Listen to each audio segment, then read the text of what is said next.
Your soil is dying right now, and you don't even know it. While you're sipping tea by the fire, billions of microorganisms in your garden are suffocating, starving, and screaming for help. Here's the brutal truth nobody told you. Winter isn't a pause button for your soil. It's a battlefield, and most gardeners are surrendering without a fight.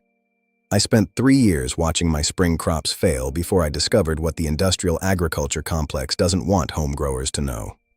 They want you dependent on their fertilizers, their solutions, their system. But today, I'm handing you 5 underground weapons that transform dead dirt into a self-sustaining ecosystem. While you sleep, your soil will be working overtime for you. And here's your survival warning. Technique number 4 is so counterintuitive that even master permaculture designers get it backwards. It's costing them the difference between a garden that feeds their family and a garden that feeds their frustration. Stay until the end, because I'm also revealing the one mistake that poisoned my entire growing season. Let's rewire your brain about winter. Forget everything the gardening books taught you. Spring preparation is actually the second most important season. Winter? That's when the magic happens underground. Your soil isn't sleeping, it's shifting into low power mode. Picture this. Beneath that frozen crust, fungal networks are still trading nutrients like an underground stock exchange. Earthworms are engineering tunnels. Bacteria are entering suspended animation. You're running a biological preservation program. Think of your soil biology like your phone battery. When you don't feed your soil in fall, you're sending your microbial army into hibernation with empty stomachs. Feed them now, and they wake up like athletes. Weapon number 1, the Black Gold Protocol. This is your foundation strike. Everything else amplifies from here. You have 2 ammunition types, finished compost or aged manure. But choose wrong, and you'll trigger a chemical disaster. Finished compost applied in fall is like a time-release vitamin for your soil. The nutrients don't wash away, they're already inside. Spread 2 to 4 inches thick. But here's the critical command: do not dig it in. I said don't dig it in, lay it like a blanket. Your soil structure is a delicate architecture built by worms and roots. Digging destroys that city. Let the natural freeze-thaw cycles do the mixing for you. Nature works for free. Now manure. Fresh manure is garden suicide. The ammonia levels will chemically burn your seedlings. The pathogens are biological warfare. And the heat? It'll cook your soil biology instead of feeding it. Aged manure, minimum 6 months old, is a different beast entirely. Applied now, it has all winter to mellow, to lose its aggression, to transform from predator to partner. But I'm about to tell you something that doesn't appear in gardening guides. Persistent herbicides. These are the invisible assassins. They survive the animal's digestion. They survive composting. They survive in your soil for years. Then your tomatoes twist. Your beans become mutants. Before you accept any manure, interrogate your source. What herbicides were used? Has anyone reported mutations? Can you provide a bioassay test? If they hesitate, walk away. Control your inputs. Here's your field test. Plant bean seeds in the manure mixture. If they emerge twisted, destroy it. Clean manure spreads at 1-inch depth. Apply early fall to maximize breakdown time. Weapon number 2, the mulch myth buster. I'm about to destroy the biggest lie in home gardening. You've heard it 1,000 times. Wood chips steal nitrogen. They're wrong, and their gardens suffer. When you dig wood chips into soil, bacteria consume nitrogen in the root zone. But when you lay chips on top, the decomposition happens at the surface. Your root zone remains untouched, like a party upstairs while a baby sleeps downstairs. Wood chip mulch is fungal paradise. Fungi create massive networks that deliver water and nutrients. They suppress diseases, they regulate temperature, and over years, they build soil structure no tiller could create.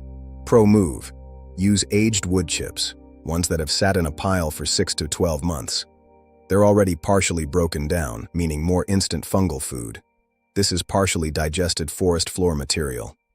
No wood chips? You've got elite alternatives.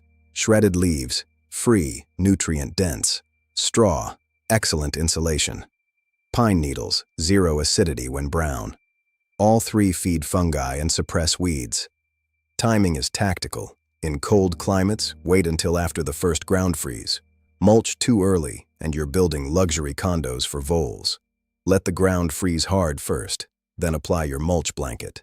In milder zones, maintain breathing space.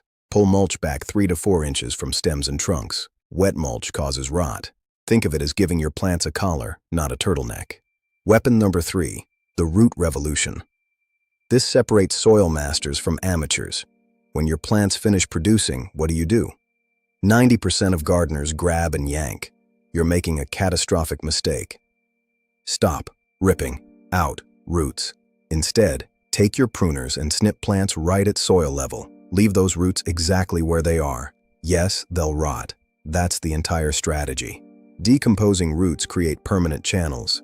They become highways for water and air. This is natural tillage. Worms follow these channels. Water drains through them. You're building infrastructure.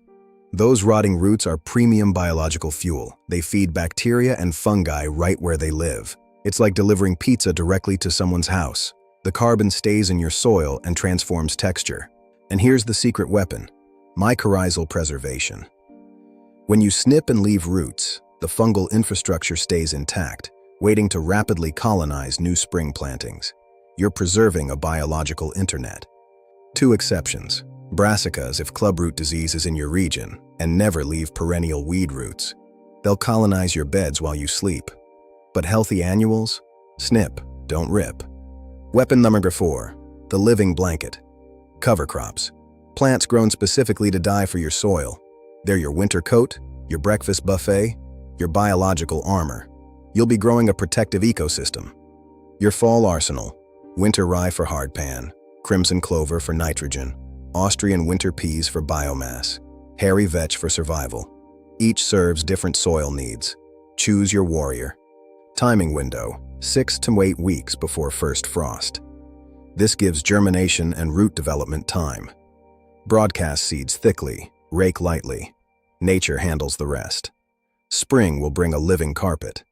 Spring termination options: mow, crimp, chop and drop, or tarp. Critical timing: terminate 2 to 3 weeks before planting. This gives decomposition a head start. Give it time to begin breakdown. Too late? Use winter-killed cover crops. Oats and field peas germinate in fall, then die in hard freezes. Come spring, instant mulch.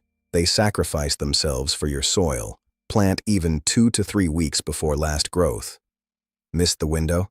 Heavy mulch, 4 inches of chips or leaves, accomplishes similar protection, prevents erosion, feeds biology.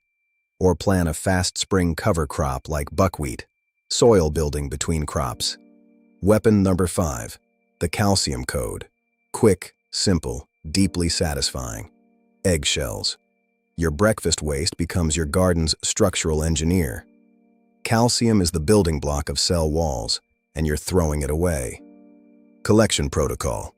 Rinse immediately, dry completely, and store through winter. Grind as finely as possible. Coffee grinder or rolling pin. Powder form breaks down faster. The smaller, the better. Application: 1 handful per square yard. That's it. Fall application gives 6 months of breakdown time. Calcium moves slowly through soil. Fall timing lets it integrate, waiting for plant roots. Safety note: some bake shells to sterilize bacteria. I don't bother. Washed, dried shells are stable. But if salmonella concerns you, bake them. Your choice. The calcium remains identical. This is circular economy in your kitchen. Waste stream becomes input stream. Zero cost. Maximum return. Plus, winter shell crushing is productive garden therapy. You're advancing spring success. Mission recap: Black Gold Protocol, no digging. Mulch Mythbuster, aged chips. Root Revolution, snip, don't rip. Living blanket, cover crops. Calcium code, eggshell powder, structural insurance. Execute 2 weapons, you'll notice a difference. Execute all 5, your spring soil will be unrecognizable. Darker, richer, alive with worms. You'll be harvesting from an ecosystem that wants to feed you. Now, your action protocol. Smash that like button. This information took me years to compile. Subscribe to the channel. We're building a library of underground knowledge.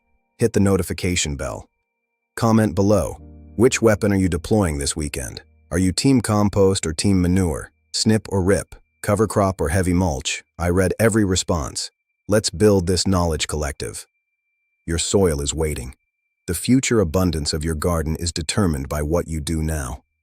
Get outside, apply these weapons, and I'll see you in the spring, when your harvest proves it was worth it. Fabrizio, the Winter Soil Revolution. Grow underground, harvest abundance.